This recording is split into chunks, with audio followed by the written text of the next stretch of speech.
Howard Community College and the Howard County branch of the National Association for the Advancement of Colored People, and was funded in part through a grant from Howard County government. Hello, I'm John Milton Wesley. Howard County, Maryland. Throughout its history, this land has been the home of Indians, European settlers, American revolutionaries, Union supporters, Confederate sympathizers, Depression-era farmers, and planned city suburbanites. And from its very beginning, Howard County has been the home of a thriving black community. Until recently, the history of thousands of people from Elkridge to Dayton, from Ellicott City to North Laurel, has been left to die with each generation as no person or group stepped forward to put into words the black experience of surviving and growing in Howard County. Then in 1986, this book, History of Blacks in Howard County, Maryland, was written under the auspices of the Howard County branch of the National Association for the Advancement of Colored People. Co-authors Alice Corneliuson and Lily Price Wesley explain why it was written. The history of blacks in Howard County is a part of the total history of Howard County. Just as there is no history of the white ordinary citizen in Howard County, and that still needs to be done, and until it is done, that history won't be completed. Just as the history of the elite is a part of Howard County, the history of the blacks in Howard County is a part of the total history of the county. It belongs here.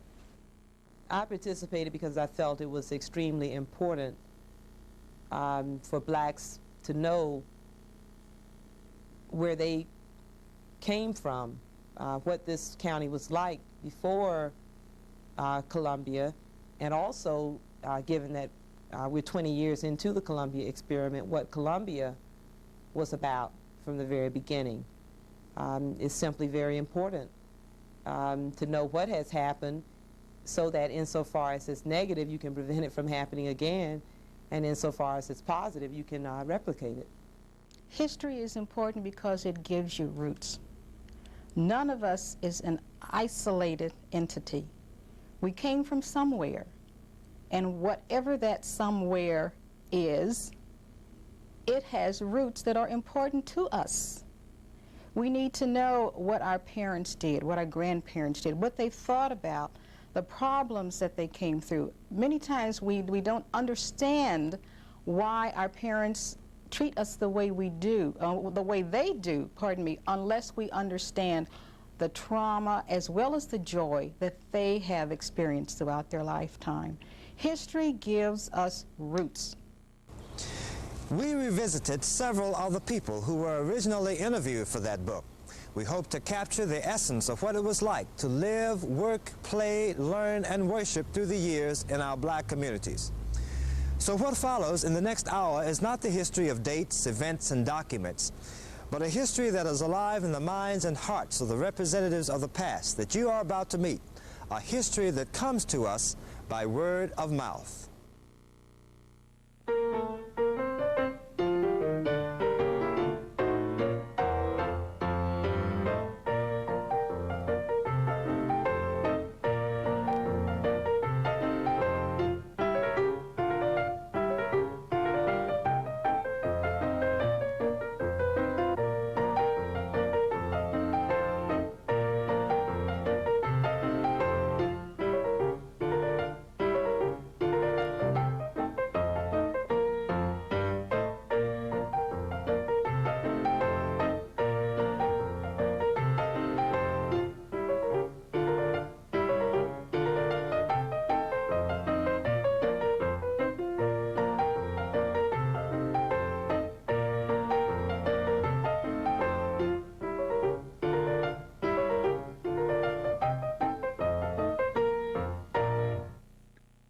Because he was a slave, you know, and they give him that 8 acres of woodland, and he clad it up, and cut logs off and trees, and cleaned it up, and then he cut trees and got lumber and built that log cabin.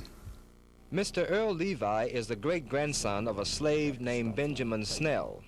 Mr. Levi remembers being born and raised in the log cabin that was built in North Laurel by his ancestor when he was freed in the 1860s. He was a good slave, he was a good worker. After he was set free, I guess when he cleaned, they let him stay there in the house and stayed in the quarters where he were, where they used to stay, when he was a slave, till he got the place built. And after they built the log cabin, then he moved in that, and he raised a family. Cold in the winter, we didn't have a wood stove, and we were downstairs. So we'd go to bed. I would have had a fireplace too, big log fireplace where we had a pot, big fireplace like that. You could lower logs in, and then this fireplace we had a rod over the top, the iron hooks. You could hang a pot over top this blaze to cook. But most of the time, summertime, we had out summer kitchen off from the house to keep it from being too hot. But in the wintertime, you go to bed in the heat, warm, and get up in the cold. Water sometimes be thrown in the buckets.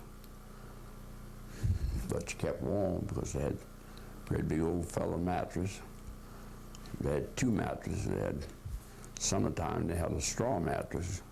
They'd dump all the old straw out in the summertime, time fresh from wheat, and it washes out, and then they'd put new straw in it, and they put that on the top, and the summer would be cool, and put the fella mattress on the bottom.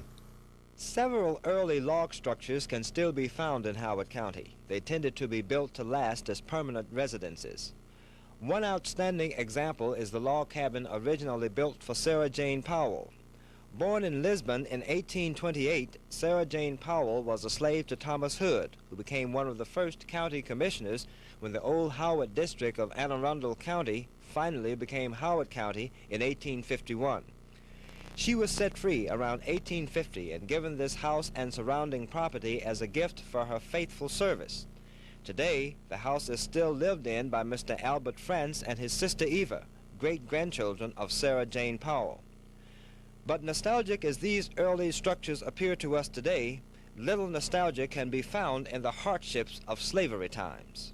Now you see, I'm talking about they cut trees down, would be that high, great big trees, and they didn't have nothing to lift them on, these ox carts. They didn't have mules, they had oxen. And these big men would have to get a stick on the side, 5 or 6 men in this log, I don't care how big it was. They had to lift it up and load it on the cart.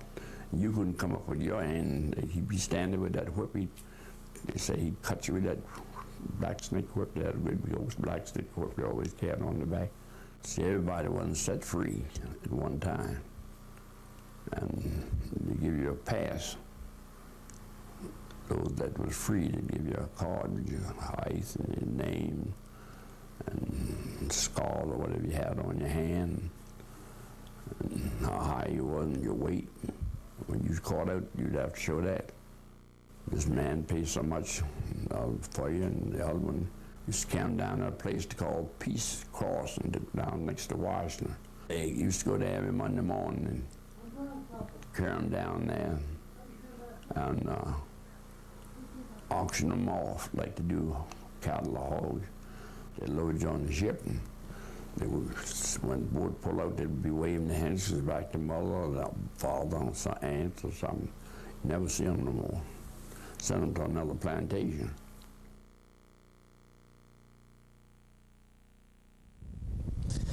In years past, the livelihoods of most people were determined by the county's rural character. Thousands of farmland acres were owned by black families before as well as after the Civil War.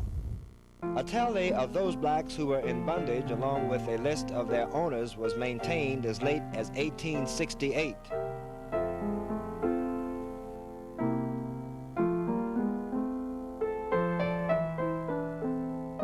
But not all blacks in the county were slaves.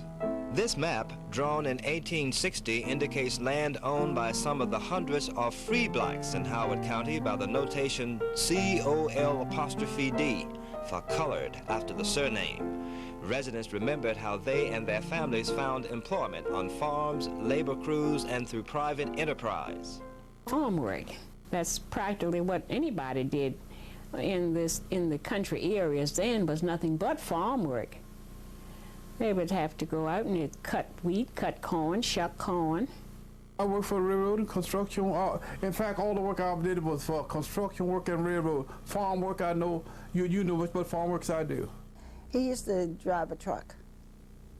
When I was a little girl, he drove a truck. And then as I got a little bit older, he started working on the state road. Because he worked on the state road for years and years. Actually, Pop was, to me, it was just about the one black businessman. He farmed in the summer, and he cut wood in the winter. He would go to different private owners and buy a woods, or pay for woods, and go in and during the winter he would cut wood, not only for himself, but also to sell to other people. He was a very resourceful person. And most of the work I'd done was like labor work. I went to Spires Point and I worked railroad. I worked B&O for a good while. I thought it was fun out there riding on that thing car, but I found it was hard work. Didn't pay much either. Now, you may think I'm lying, but this is fact truth. I was on the railroad in 1937. They paid 40 cents an hour, and all the work was done by hand. Now they're paying around $12 an hour, and all the work is done by machinery. My father used to work down to, West Friendship is. He used to rick straw down there. He'd walk down there in the morning and rick straw all day and walk back home at night and do his work. In those days, how much the wages was 40 cents an hour. You work 14 days, get $42. But look what you could do with $42 in those days. Great day of the morning. For many black men, the stone quarry in Guilford was considered the best paying job. A company store and a hotel served many of the workers who came from outside the county and state to quarry the large chunks of granite that were shipped to Washington for construction of federal buildings. Another quarry could be found along Cattail Creek near Daisy. A sawmill along the creek also provided employment. Women who worked outside the home usually were employed as domestics. Black Howard Countians have also volunteered or been called for the armed services in every major conflict. Earl Levi remembers how he just missed serving in World War I. I was in the draft, and when my papers came, and they had been in the post office, you had to visit the post office every day. That was the law. But I hadn't been down there, nobody, so they put your name up in the post office that your papers were there, and if you don't come, they wouldn't send after you. So anyway, I got a notice that my papers were there, and my aunt, she picked them up. So I got the papers, and mother, she was reading them. They were, I think the next day or 2 days I was to go get ready, go up and register, and answer the sign. Answer sign, then I missed it. Of course, country living in old Howard County meant that the work didn't stop once you came home from the job. Many people remember daily living before modern conveniences. When I grew up, there was no plumbing whatsoever, no electricity whatsoever. We had coal oil lamps and coal and wood stove, and in the summer you'd have a little coal oil stove you could cook on. And there wasn't, that we had to carry water. We caught rainwater to wash clothes, but you had to bring water from somebody's pump or spring to drink. We had buckets, and my brothers would bring in the water and make sure that we had buckets of water every night to wash dishes and cook and things like that. But we've always had a well and a spring. A spring was, it was also a well without a top, but we used to call it a spring. Of course, homes that lacked running water also lacked another related facility. We had a little outhouse, and that's where we went. And of course, at night times, we had our little containers in the bedroom, and of course, in the mornings, we would take them out to the little outhouse. Well, they raised cabbage, string beans, lima beans, tomatoes, sweet potatoes, orange potatoes. We had our own chickens and our own pigs and things like that, so that we were never hungry. Of course, a lot of people that didn't raise stuff like that, they had to go to the grocery store. Ellicott City was the main place for clothing, and Daisy was a grocery store, post office combination. You go there, you buy your shoes, your coats, your hats, and all of your food. And if you needed anything to work on the farm, you also was a country store. It supplied you with anything. They had most any kind of clothes you wanted to buy, these kinds of suspenders. And most of the men would suspenders, corduroy pants, overalls, long underwear. And women then used to wear shoes, button-up shoes. And it was horse and buggy days, or else walk. As in many facets of country living, necessity was the mother of invention. Oh yes, whatever she could get, she made things out of. Well, they had flour sacks, which was colored, and dresses was made from flour sacks, or feed sacks. Beautiful patterns in sacks. Sacks of flour. My mother would make us slips out of it, you know. She was really very artistic when it came down to making things out of nothing. Well, we don't know whether they were comfortable or not. We had to weigh them. Preserving meats, dairy products, and vegetables was frequently accomplished using specialized outbuildings. In those days, they had what they call ice houses. This hole was dug in the ground, probably as large as this room and so many feet down. And then it would start December and January, they'd start hauling ice. It would be froze that thick. I don't think they started cutting ice until it was 12 inches thick. And then they hauled it to these homes and they put it in the ground, and it was covered with straw, and you'd have ice until June or July. Then they used to have what they call the dairy. The stream of water would run through this building, and that's where you kept your milk and your butter and your cream.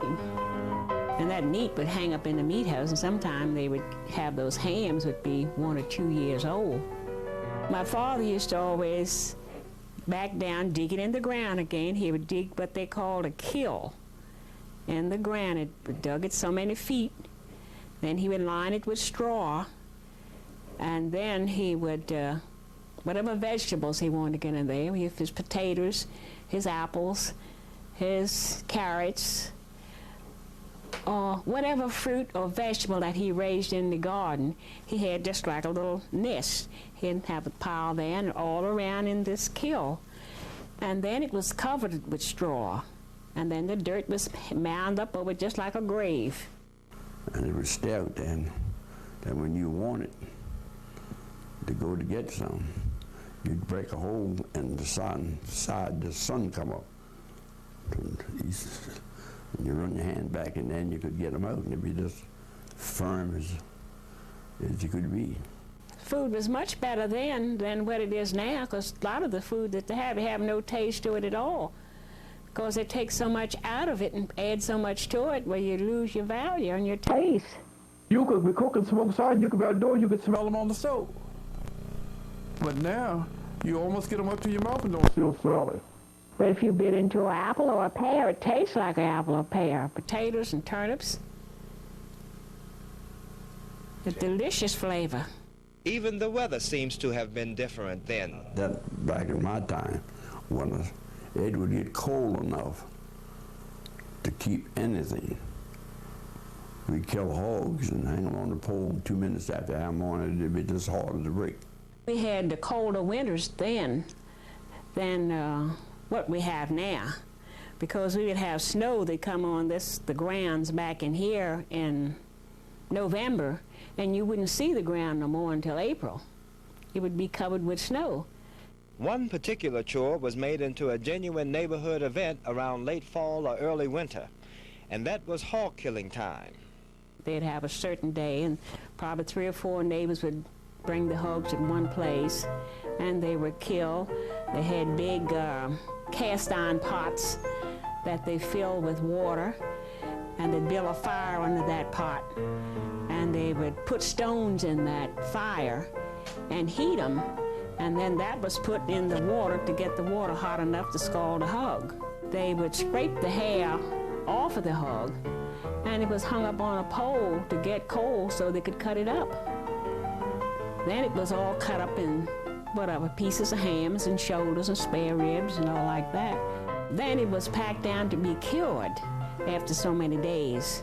Used salt, a lot of salt and brown sugar. And then they smoked it with hickory wood for so many days before it was fit to use. And that was, we ate pork every day, practically 3 times a day. Now it's not supposed to be good for you. Regardless of how poor some black families may have been, there always seems to have been enough food to eat and enough time to lend a helping hand to a neighbor. There can be no doubt that the roots of family and community spirit ran deep into the rich soil of Howard County. As a little girl, my family was a very closely knit family. My mother would see that we got something to eat if she didn't, you know, that kind of a mother. She always put the children first. As I said, I've never gone to bed hungry, but I don't know how many nights my mother and father didn't go to bed hungry. They always saw that we had a plenty of food. I think if they denied themselves, which I'm sure they did sometimes. But we had a wonderful mother and father, and they always were at all our needs right by our side. Whenever we needed them, they were there. Everybody was family. Everybody was family then. They were. And it's amazing how closely people reacted to each other, you know, their problems, and they would assist you in any way they possibly could. It was just a closeness, and there was love in those days. Some family members and neighbors are remembered for being particularly special. Andorra, I call her Andorra, was a woman who had a conviction. She stood for what she believed in. She believed in God. She was deeply religious. Of course, she had the store up the road. It was general merchandise. You got everything there. She taught music, but she lived a life that someone would want to follow, and someone would want to be like her. A strong community spirit has long been traditional to Howard County blacks. That spirit manifested itself in part by the founding of organizations like the Odd Fellows Lodge. This structure used to be the meeting place for the Elk Ridge chapter of the Odd Fellows. The lodge had several chapters throughout the county. It was more of a secret organization, so I really don't know what they did more than to be neighbors and friends to each other. I mean, if anybody needed help, they would always go and help each other. It was more like a secret organization. Then they would turn out, march along, with the banners on, and all that stuff. They used to have the country picnics. They had a brass band. They used to play. When you died, they stood around the casket and had a little service and all that.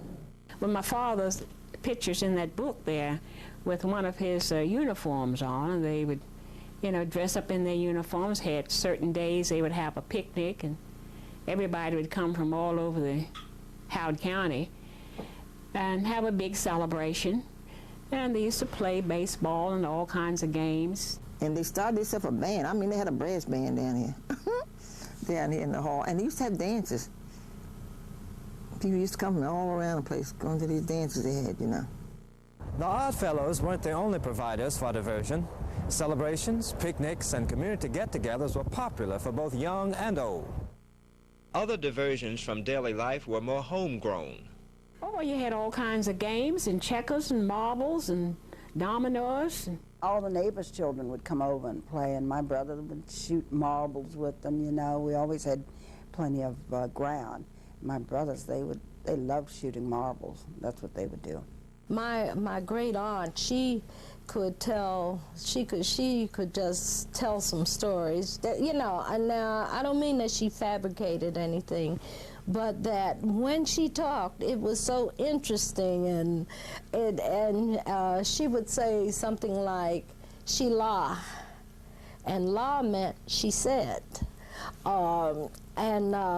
She would, and when she talked, you know, it was such a great swelling of words, and you would we imagine sitting in the kitchen at dusk with no, you know, it's getting dark, and there are no lights there, and she starts telling a story about, someone, and we'd be sitting there on edge, you know, listening, but she made it so interesting. And so entertainment was the retelling of different things, not gossip, but the telling of just a story, some incident in someone's life. And you had radio programs. It was happy times. You would enjoy it.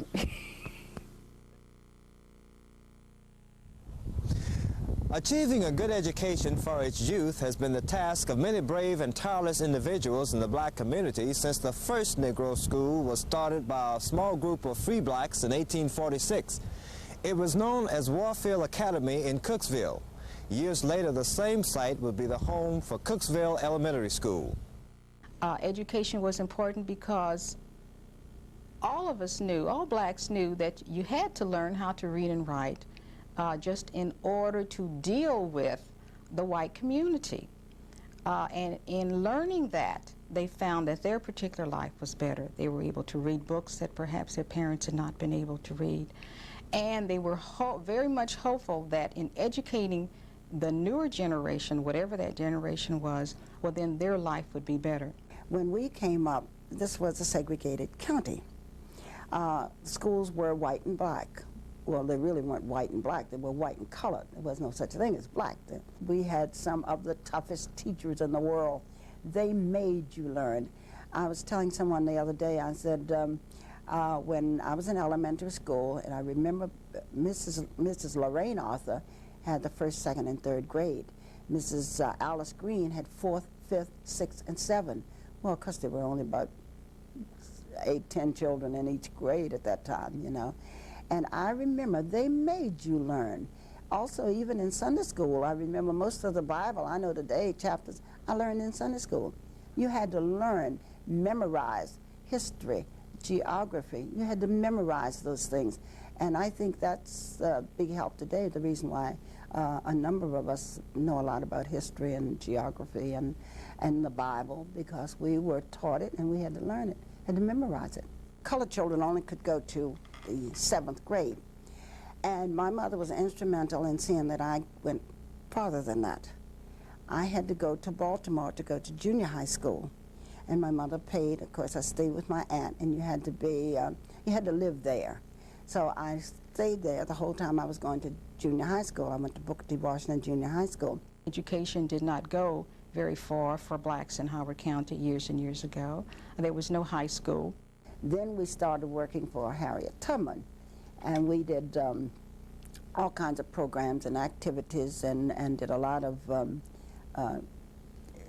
not exactly fighting, but let's say, well, I guess it was fighting too for the school, and we finally got it.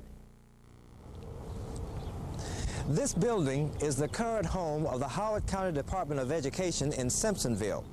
But in 1949, it was the pride of black education here, because it was the home of the blue and gold of Harriet Tubman High School.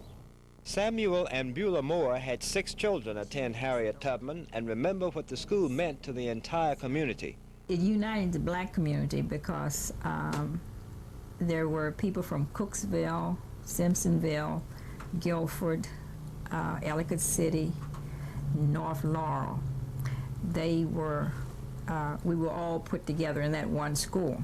So we, got to know all the families from around the counties, from around the different neighborhoods in the counties. And that, it was very cohesive. and we could support one another. Desegregation came to county schools in 1964, but many parents were not convinced that it was necessarily to the best advantage for their children.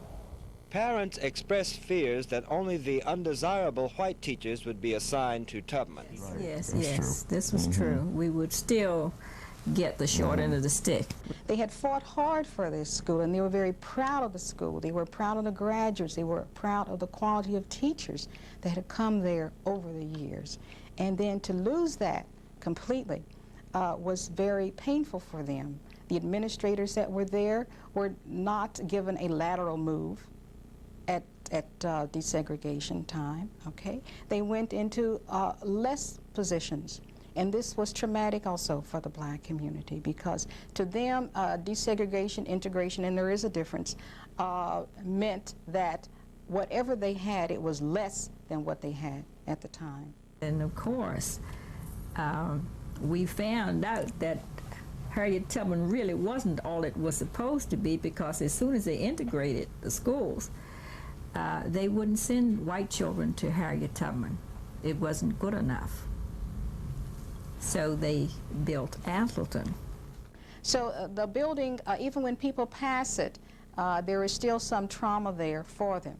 They are still angry that the name Harriet Tubman was never put on the high school after all the years that it was there. To black Howard Countyans, the church has always been much more than simply a building to house a once-a-week ritual. Whether it be United Methodist, AME, or Baptist, the local church, large or small, was the very moral, religious, social, and economic foundation of life in the community.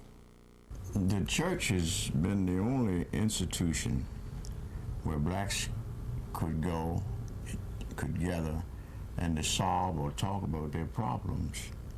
The church in the black community is the institution, I say, that has kept and has brought the black community together. So we've had no other place to go but to the church.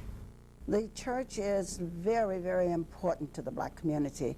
In fact, that's where most of us originated from as far as programs and activities and services are concerned.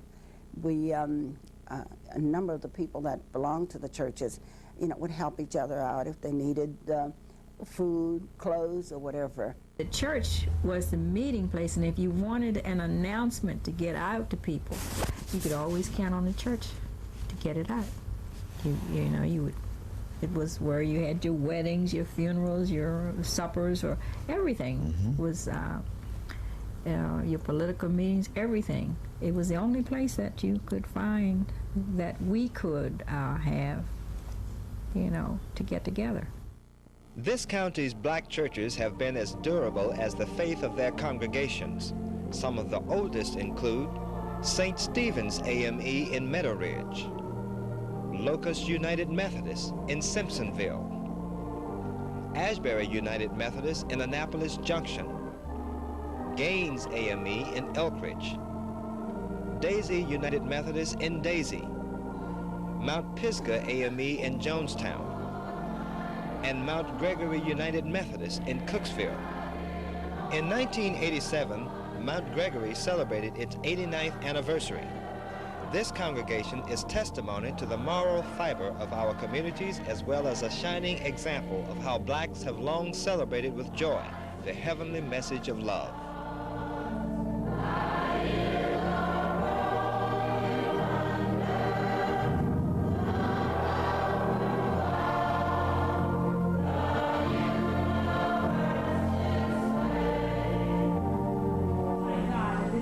Been in this community for 89 years, and we march forward, we look forward to this church being here another 89 years.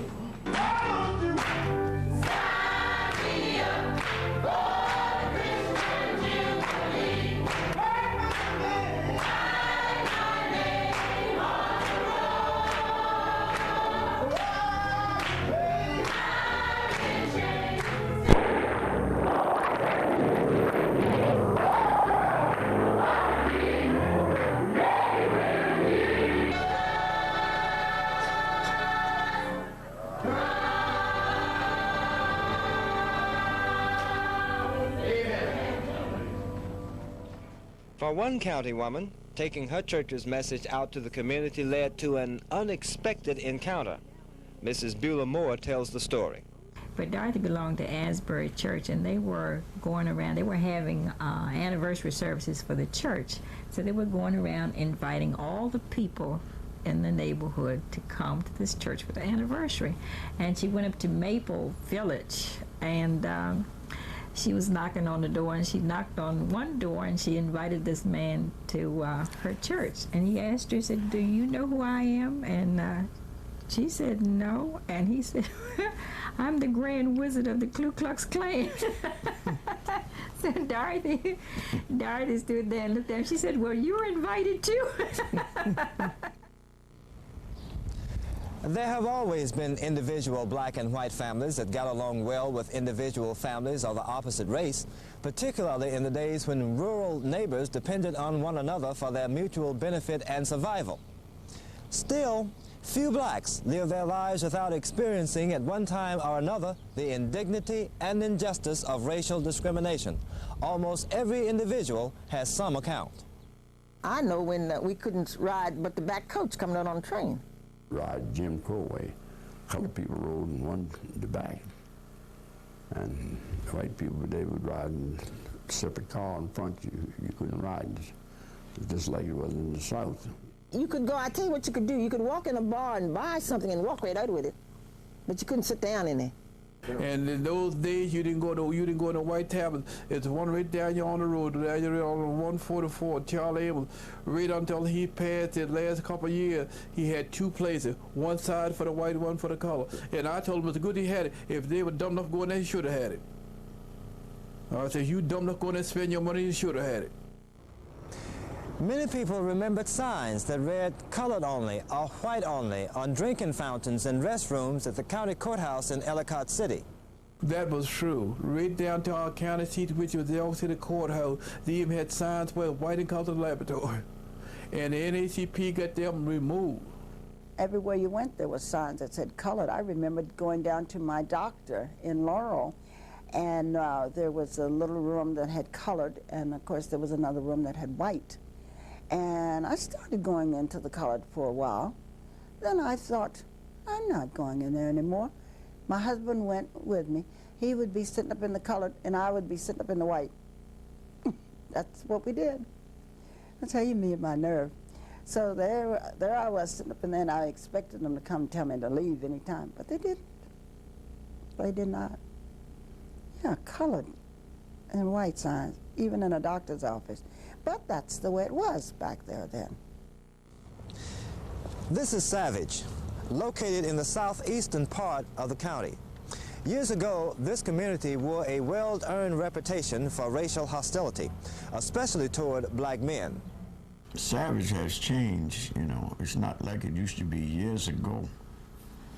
There was a time when my family had to go from this area where we lived down on Mission Road, and used to have to walk to Savage to store.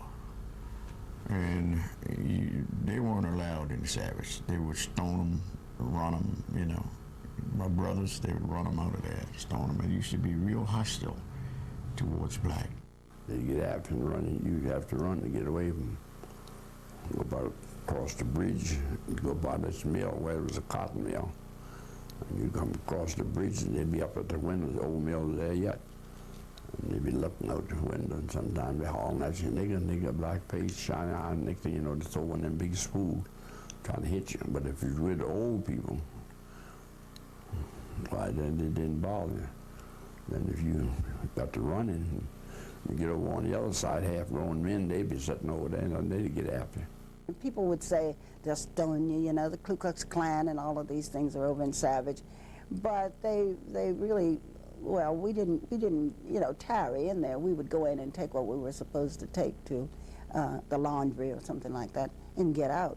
But those were the things There may not be as much racial prejudice in the county today as it was years ago, but it still exists. It still exists. It's still here Subtle. in Howard County, yes. The growth and prosperity of Howard County has given rise to an increased political awareness on the part of the black community. While blacks have often been involved on the political fringe, the lack of opportunities and strong numbers made for limited effectiveness. Lily Price Wesley recalls how blacks fared politically in the past. Unfortunately, they were, in essence, nowhere. There were no elected black officials. The schools were barely integrated. The housing conditions were in and about Ellicott City, particularly, were more or less deplorable. Howard County, along comes Columbia and builds a guarantee of everything here is brand new. That sort of guarantee and that sort of promise. A striking, of course, that was a striking contrast to the kinds of conditions that existed in many rural portions of Howard County. Recent years have seen greater involvement by blacks at higher levels of the county's political arena. In 1982, we more or less had a banner year because we got Dr. C. Vernon Gray elected to the county council on a county-wide basis. Also, Bill Manning a black came onto the school board, and in addition, we had 2 black women to be elected to the Central Democratic Committee. We had blacks very active in the Columbia Association, and just throughout. And I would say that we've done quite well in terms of accepting positions and getting seats and places on the governing bodies of the county. Ms. Wesley points out another benefit from the individual successes of those in the public eye. You cannot quantify or calculate what it means to black people to have a positive role model, particularly for black children, who I think I can safely say are our future. It's meant, on that scale alone, it's just immeasurable in terms of value and worth. Over the years, Howard County has yielded many outstanding black citizens, including many who have served above and beyond the call of duty in a selfless effort to make this county a better place for all its people. The names of Leola Dorsey, Louis T. Kelly, Roger S. Carter, Naomi Carter, John Wesley Holland, E.E. Otter, Morris Woodson, Elhart Flory, and many, many others who have earned the respect of the entire county will long be remembered with profound admiration and affection. One name that stands out as having the respect and attention of all citizens as being a spokesperson for the black community is Dr. Silas E. Craft, Sr. Silas is like everybody's brother. He can be a very warm, loving person. And, you know, no matter who it is, he was able to communicate with everybody. And he was a man, he was a go-getter. You didn't slow him down, you didn't fool him. If you told him no, he'd go somebody else. And he did a whole lot of things for the colored people. Where the rest of them didn't have a grit, he would face it. He is a person that gets things done. And if you didn't want to do it, he'd get somebody else to do it. He was very aggressive kind of a person. You know, either you do or you don't. And if you didn't do it, he would. When he came to this county, he walked from here to Cooksville. You know, he went in every home. Everybody met Silas. And Silas Craft, after he, while in substitute for people standing together. In May of 1947, a charter from the National Office of the National Association for the Advancement of Colored People was issued to the Howard County branch. Since then, the NAACP has been at the forefront of numerous struggles to improve the political, educational, social, and economic status of minority groups and eliminate racial prejudice. Leola Dorsey is a past president of the Howard County branch. One of the main one was integrating restaurants on Route 40. We walked up and down in every restaurant on Route 40. And I remember one manager saying to me, "We do not serve colored and we will never serve colored. There's a restaurant up near Baltimore that you can go to." So I remember Reverend Holland saying, "You may not serve us now, but we will be back." And sure enough, we did go back. And I remember Dorothy Kraft, Silas Kraft's wife, and I, and Alma Laurienti, which was a real white friend of mine. I guess you know her. The three of us went to the restaurant, and the same manager, when we left, he said, "I hope you ladies enjoyed your lunch, come back again." That was really something, but we had to really fight. In fact, I was on the Interracial Commission at the time, and we had, there was about 6 of us on the Interracial Commission, and we had to go to Baltimore to the state Interracial Commission at that time, and my husband was a plaintiff, and so we got them to come out and tell the county that this was a law now, that restaurants are public places are supposed to integrate. And that's how we got to go in there. So, of course, we were the ones to try it out, see if it worked. Another major issue has been decent housing. Well, Fells Lane was about, as I recall, approximately 60 families living in substandard conditions. The conditions were unsanitary, unsafe, and just generally subpar in terms of particularly any modern day housing code. And unfortunately, it impacted on blacks, and therefore it was black people and forming a coalition with whites and other interested persons who saw fit to challenge those conditions and have them removed. The result was the Hilltop Housing Project. Probably the most profound event in Howard County's history was the opening of the city of Columbia in 1967. The national and local fanfare that accompanied Columbia's birth was focused on the innovative design and human orientation of the city. But Columbia also signaled the arrival of new blacks into the area with higher incomes and greater expectations for quality of life. Even so, not everyone was eager to see Columbia arrive. I didn't want it to come. Seriously, I didn't. But I must give James Rouse credit. And that is that he didn't just come into the county and begin to building. When he came to the county, he set up meetings with everyone, with interested people, with the county commissioners, with whomever, and told them his plan, and was willing to talk to us concerning his plan. It didn't bother me. For one thing, I was in business around that time. When they first moved, I was in business, and I thought that would really increase my business. New homes being built, you know, and I thought that would help my business to grow. They hated it. A lot of people disliked it. And do you know there are a number of people that are very concerned now because they feel like Columbia gets everything, and some outskirts of the county, I'm not even going to say what particular part of the county, they figure that they are not getting what Columbia's getting. Lily Price Wesley is an attorney in Columbia and co-author of The History of Blacks in Howard County, Maryland.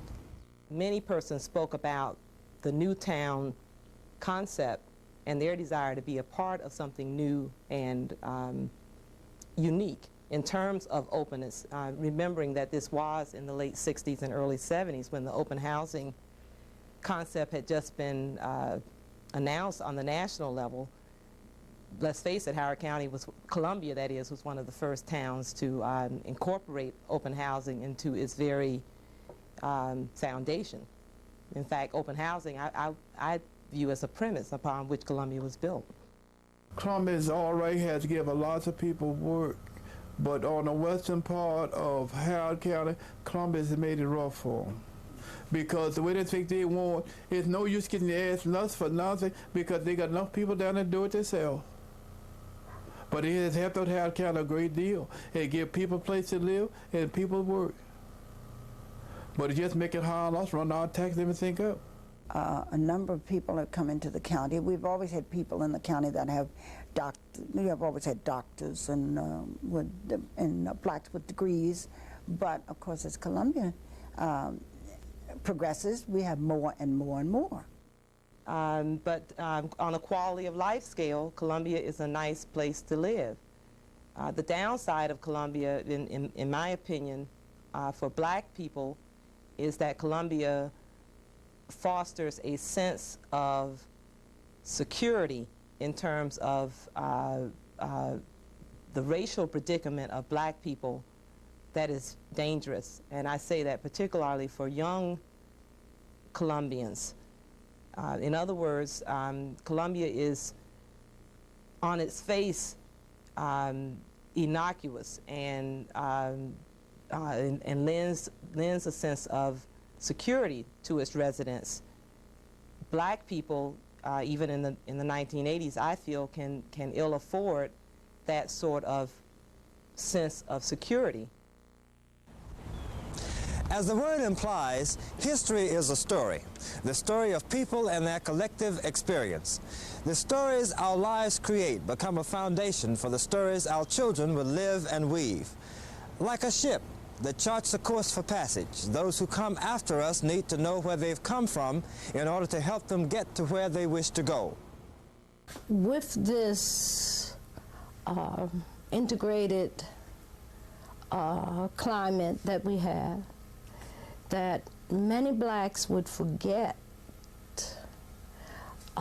that there was something in their past that they needed to be proud of.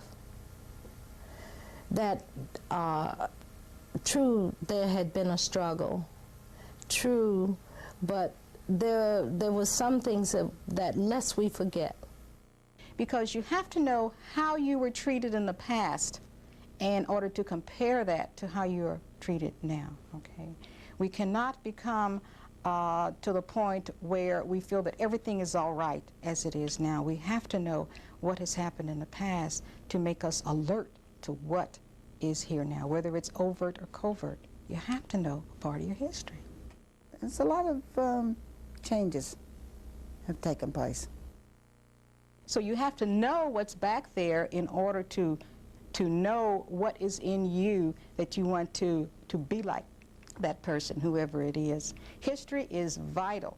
History is something that if we don't talk about it, much of it will just disappear. The history itself is there, but the appreciation for the history will not be there. That's what we must pass on from generation to generation, the appreciation of that history. The value of any story is in its telling. This has been the story of the black communities of Howard County, Maryland, as told by some of those who actually lived it. It's not the whole story, only a portion that could be shared by word of mouth. Its value is in its truth and what the truth of the past means to the hope of the future. I'm John Milton Wesley. Thank you for watching.